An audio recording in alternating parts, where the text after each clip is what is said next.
Winter during the Pleistocene was not merely cold. It was an environment where the smallest mistake could mean death. Winds could reach speeds of 120 kilometers per hour, tearing away anything not firmly anchored. Temperatures fell to levels where human skin could freeze solid within minutes. Snow buried the horizon, erasing all traces of paths and landmarks. In such conditions, shelter was not a comfort. It was the final boundary between life and death. The modern concept of a home did not yet exist. There were no concrete foundations, no brick walls. Ice Age human groups, both Neanderthals and Homo sapiens, moved constantly with the seasons, forced to erect and dismantle shelters according to hunting conditions and weather shifts. Every shelter had to meet 3 criteria. It had to be built quickly, withstand blizzards, and retain heat effectively.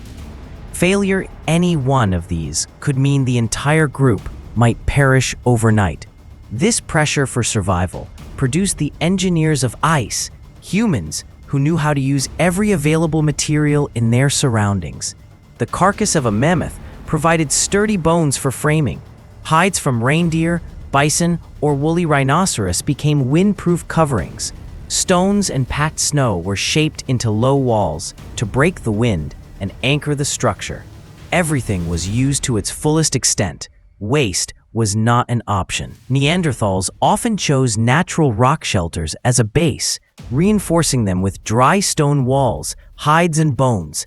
Homo sapiens, more mobile, designed lightweight portable tents made from bone and wood frames, which could be erected anywhere. Though their approaches differed, their goals were identical: to create an enclosed space that retained heat and shielded people from wind, predators, and heavy snow. In a world ruled by ice, where food, water, and fire were scarce, the ability to build shelter was as essential to survival as hunting or making fire. It was not simply a technical skill. It was a testament to human intelligence and adaptability. These temporary structures, lasting only weeks or months, enabled our ancestors to endure tens of thousands of years of blizzards, and they remain preserved as traces in today's archaeological record. Part 2. The materials of ice: bone, hide, stone, and fire. In the frozen landscapes of the Pleistocene, the choice and combination of materials depended not only on availability, but also on their proven physical and mechanical properties, refined through generations of experience. Our ancestors had no knowledge of steel or concrete, yet they found prehistoric equivalents in nature and used them with remarkable efficiency. Mammoth bones form the foundation of many outdoor shelters in regions lacking natural caves. Lighter than stone, yet highly load-bearing, the natural curves of ribs and tusks made them ideal for arched frameworks. Archaeological studies at Mezerich, Ukraine, uncovered 4 bone houses dating to about 15,000 years ago. Their frames were anchored deep into the frozen ground, joined at natural joints or wedged with stones, forming structures capable of resisting both blizzard winds and the weight of hide coverings. Large animal hides served as insulation and windproofing. The thick, durable hides of reindeer, bison, or woolly rhinoceroses, when stretched over frames, created solid, continuous surfaces that minimized gaps for wind to enter. Heat retention relied on trapping a layer of still air between the hide and the frame, acting like a giant coat for the structure. Multiple layers of hide could be overlapped for greater insulation, much like the principle behind modern multi-layered expedition tents. Stone and packed snow were often used to build low walls around shelters. These reduced wind speed near the ground, kept drifting snow from entering, and stabilized the base. In some cases, stones were placed around the frame's base to add weight and prevent the wind from lifting the entire shelter.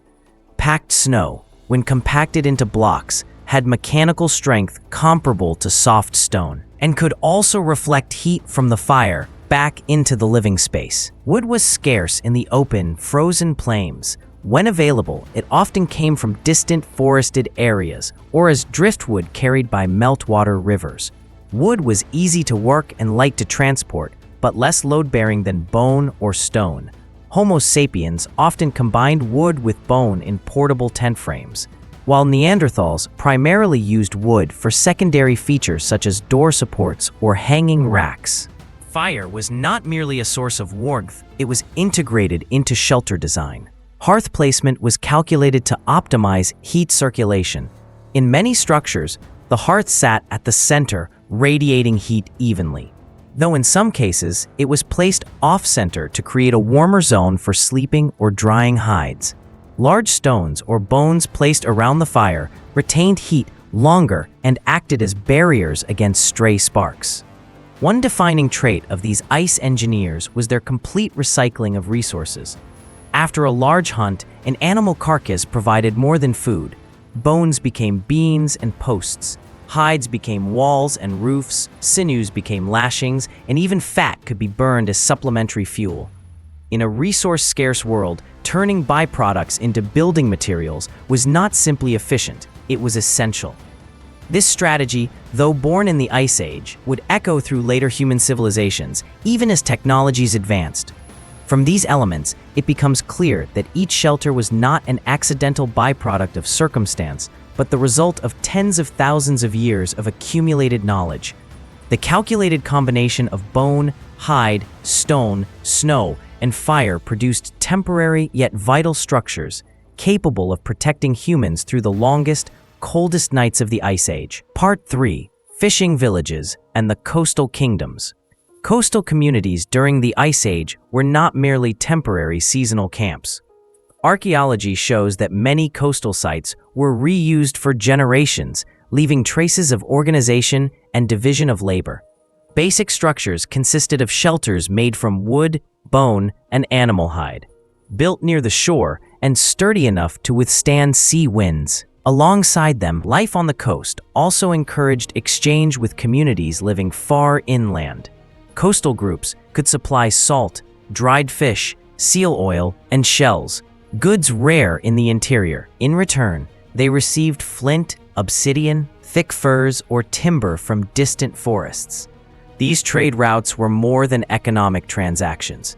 They served as channels for transmitting techniques and ideas, enriching the material culture of both sides.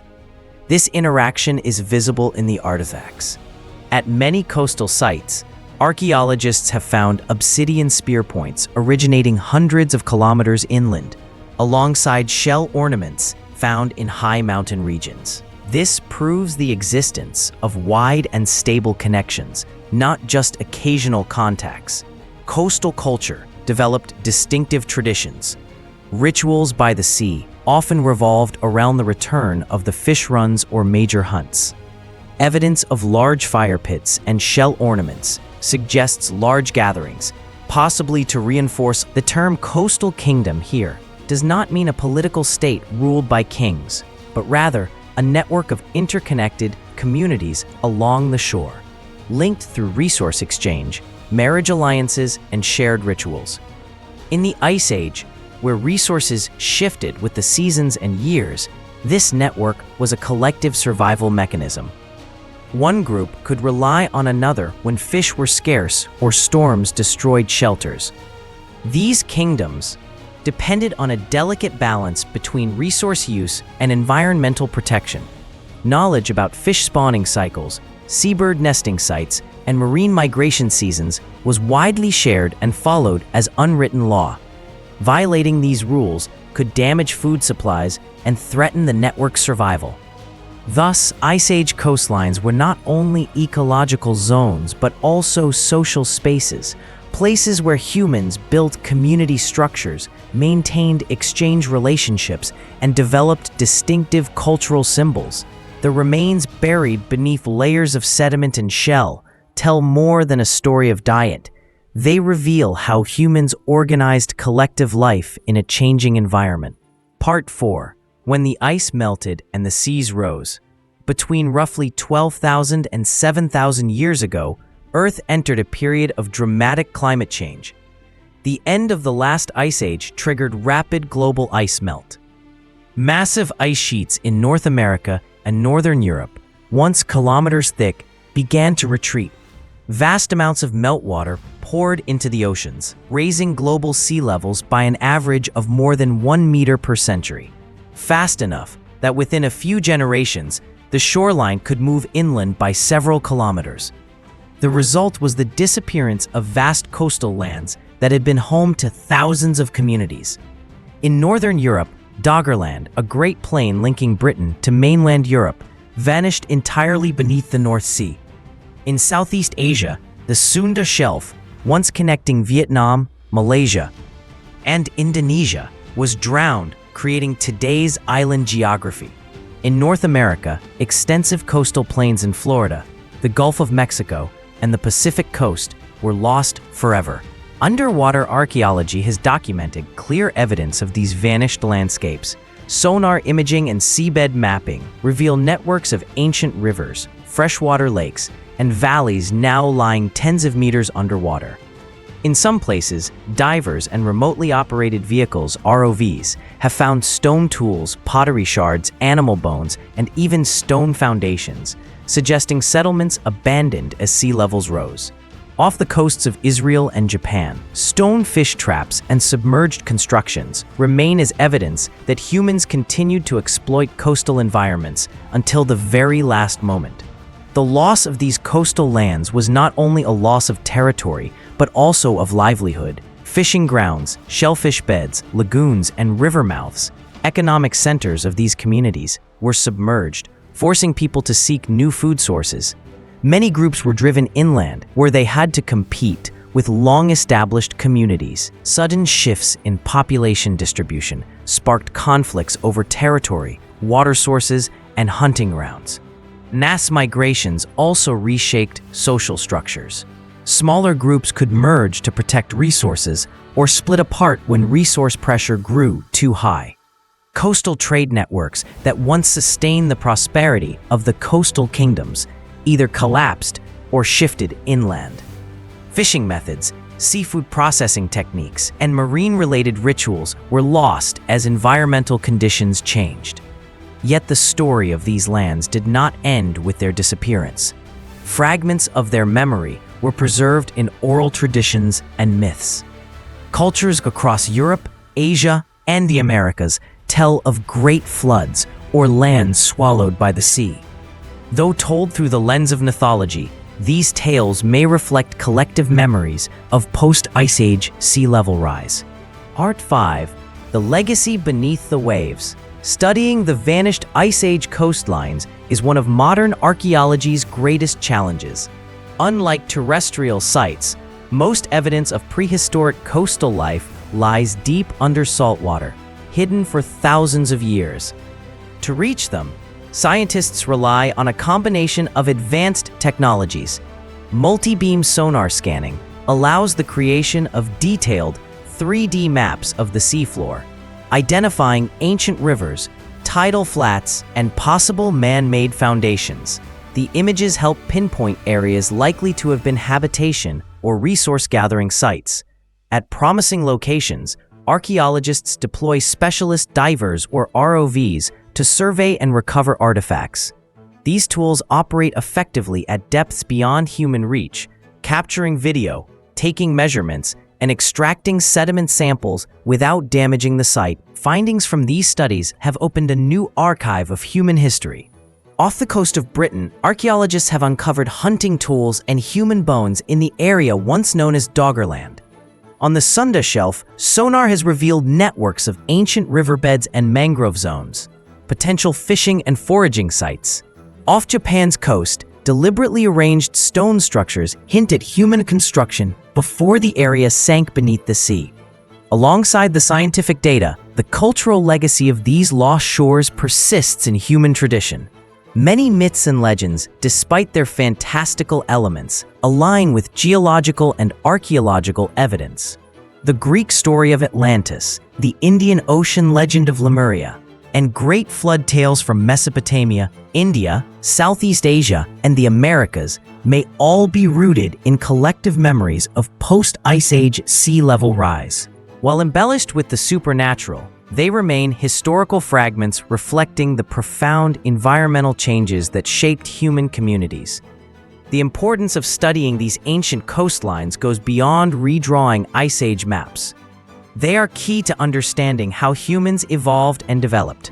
Coastlines, with their abundant resources and relatively stable climates, may have been cradles of innovation, advancing fishing and preservation techniques, fostering nutrient-rich diets that supported brain development, enabling trade networks for goods and ideas, and nurturing rituals that strengthened community bonds. These factors laid the groundwork for more complex social organization in later millennia. Excavating and researching underwater sites also carries a warning for the present. Sea levels are rising again due to modern climate change, and the rate of increase is accelerating. Many densely populated coastal regions today, from the Nile Delta to the Mekong Delta and major coastal cities worldwide, face potential disruption in the coming centuries. The story of the lost Ice Age coastlines shows that when environments change, humans must adapt, migrate, or face conflict over resources. History demonstrates that such changes can happen far faster than societies can respond. The connection between past and present carries a clear message. Coastal environmental change is not merely a geographic issue. It is a matter of survival. Understanding how our ancestors faced the rising seas does more than reconstruct history. It offers lessons for confronting similar challenges in the future.